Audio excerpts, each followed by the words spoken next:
It may look pretty from the air, but for people in the most isolated parts of Cumbria, the beast from the east has left them stranded and running short of essentials. Yesterday, Cumbria County Council put in a request for military aid, and Operation Boomster was born.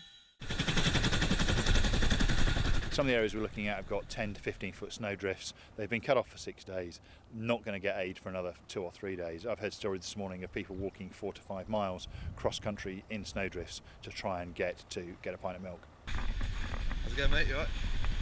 It's a tri-service operation. The team's made up of 12 Royal Marines, 24 RAF aircrew, engineers and support staff, 8 personnel from Joint Helicopter Support Squadron, and 5 from the North West's Army headquarters. We went with the police and the mountain rescue and visited probably about half a dozen isolated farmhouses, farmsteads, reassured the local population there and issued out some food and fuel to those that required it.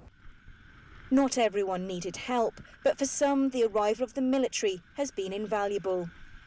Up on the moor at the end, they're probably more likely to be stuck as the gamekeepers. Right. The gamekeeper we visited, he'd completely run out of oil, so had no heating, and he was pretty much on his last logs. So we gave him a good 10 bags of wood, and that'll obviously keep him going. Others just required a bit of food, and some others just wanted some wood and some food as well, and some water. And were they pleased to see you? Oh yeah, very pleased to see us. Yeah, and it was the lads really enjoyed the fact that they're out helping the local population of the North Pennines here.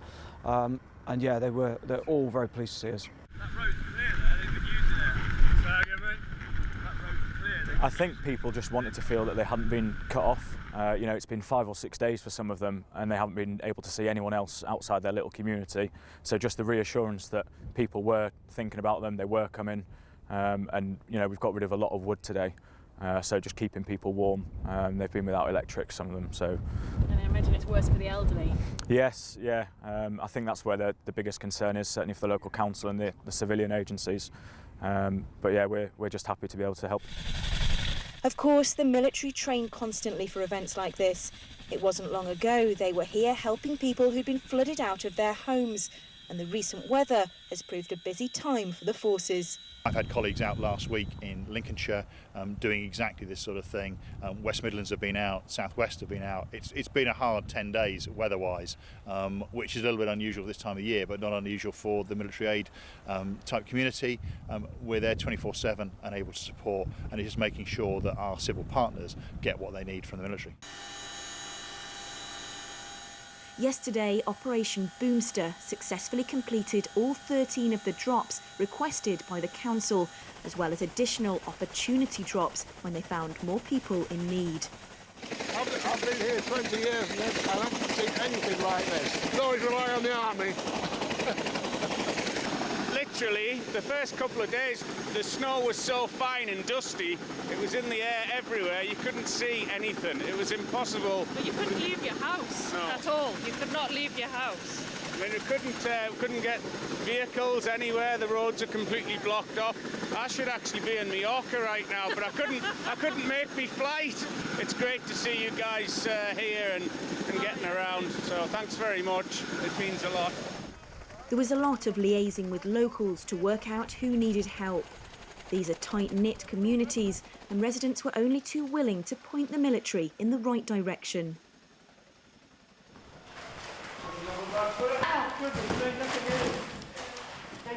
That's all right. Are the guys keen to get involved in ops when at home like this? Absolutely. I think it's one of the most satisfying aspects. Yesterday afternoon I was able to tell my son and daughter that I was going out to do something that actually is really worthwhile to people. We've got a lad with us from the Joint Helicopter Support Squadron from Carlisle, only 5 miles away. You know, he's operating on his front doorstep, and the lads and us really do appreciate the ability to provide assistance to people out there. The team dropped over 60% of their food, 80% of their firewood, and also took prescription medication to those in need. And it's not every day a Chinook drops into your back garden. Some, like Drew and Xander, took advantage of the military photo op. The big thaw is underway, and residents should now have enough supplies until the roads are clear once again. Hannah King, Forces News in Carlisle.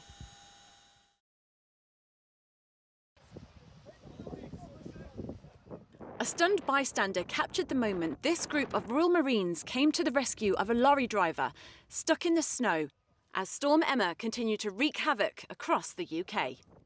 Despite the ice-covered road, the group rallied behind the 40-tonne lorry, pushing it uphill out of a service station on the M4 in Wales. Days of snow and sub-zero temperatures left almost every part of Britain gripped in a struggle. The military were deployed across parts of the UK as emergency services struggled to cope. Today, the Defence Secretary paid tribute to the vital work carried out by the armed forces. I'd like to thank our armed forces who are doing an incredible job in supporting those affected by the recent treacherous weather across the United Kingdom. From Devon to Scotland, 328 service personnel, 124 vehicles and a Chinook helicopter currently operating in Cumbria. Across the country, military personnel were called in to help NHS staff struggling to get to work. One of those areas was Lincolnshire, where 20 RAF personnel transported medical workers to hospitals and the communities. In Scotland, the government called upon the army to support the NHS in Edinburgh, ensuring critical staff were able to get to the hospitals. On the M62 in Manchester, 2 Lancs were called in to assist police as the severe weather left some drivers trapped for over 11 hours. In North Devon, Royal Marine Arctic driving specialists used their skills to deliver vital medicine to a holidaymaker who became stranded in the extreme weather. The specialist commando drivers battled along the A39, where snowdrifts reached up to 10 feet high. Lisa Hartle, Forces News.